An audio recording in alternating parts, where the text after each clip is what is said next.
Hello, welcome back to my channel. Tonight we're going to be reading from Disney's Scary Storybook collection, a really cool collection of scary stories from Disney. Family friendly, of course. Today we're going to be reading a story from Disney's Peter Pan called The Curse of the Crow.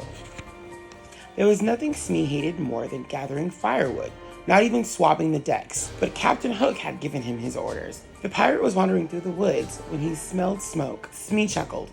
If somebody's gathered firewood for a bonfire, they've done my work for me. In a nearby clearing, Smee found Peter Pan, Tinker Bell, Wendy, John, and Michael gathered around a crackling fire. Tell us a story, Wendy, Peter said. A sly smile crossed Wendy's face.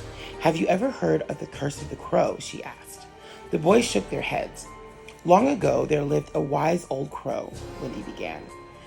Though he was wise, he envied the cleverness of people.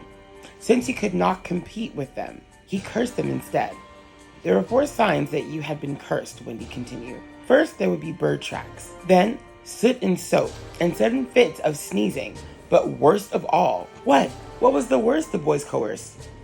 A single black feather would appear on your pillow, Wendy said. That meant the crow had cursed you for life. Just then, a caw, caw, caw rang through the clearing. Everyone around the bonfire jumped. Smee, who was hiding in the bushes, was so scared that his knees started knocking. He grabbed the nearest pile of twigs and skedaddled all the way back to the Jolly Roger.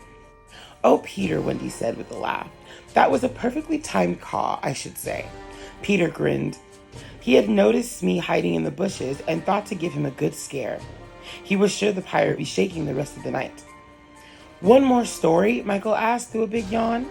I'm afraid not, young man, Wendy replied. It's bedtime for you. I'll put out the fire, Peter said. As he splashed a pail of water onto the bonfire, Peter had an idea.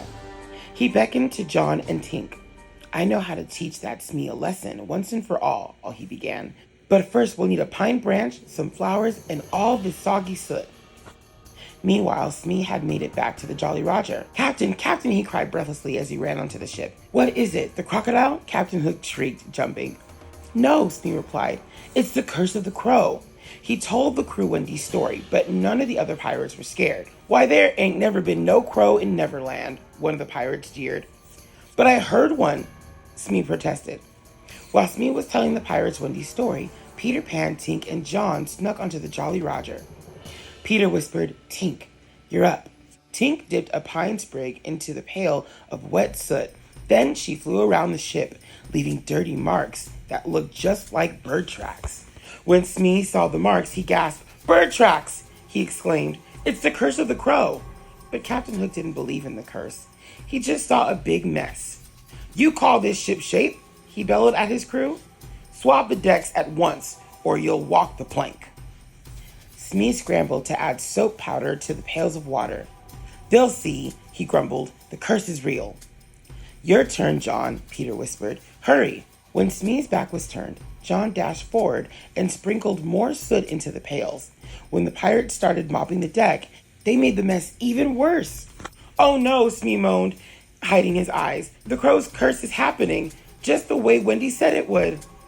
A cursed ship's no fit for sail, one pirate said. The only curse you have to worry about is from me if you don't clean this up, Captain Hook growled. Now Tink, Peter whispered. Tinker Bell grabbed the bunch of flowers and flew high into the air. Then she shook the flowers, sprinkling pollen all over the pirates. Nice clean soap turned black and murky as mud, one of the pirates said anxiously. Something strange is afoot. Yes, Hook muttered. Chew! Sneezing, gasped Smee. The next stage of the crow's curse. But the pirates were sneezing so loudly that no one could even hear him. We, chew! Chew! Doomed, Smee howled between sneezes. Now see here, Captain Hook said when his sneezing finally died down. There is no curse of the crow. This is more like the work of a rascal.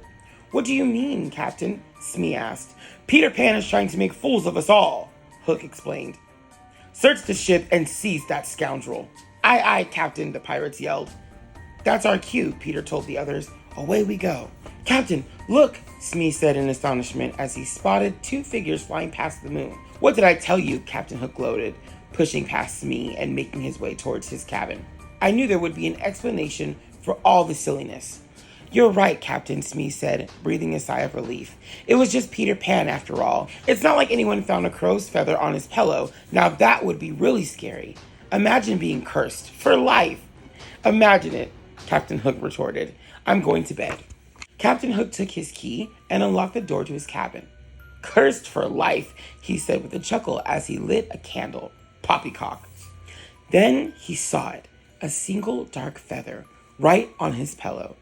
Captain Hook's face grew very pale. Peter Pan, he stammered. But how? The cabin had been locked, and Captain Hook had already seen him fly away. Perhaps the curse of the crow was real after all. Thank you so much for tuning into my story. I will see you guys next time. Have a spooktacular night. Bye.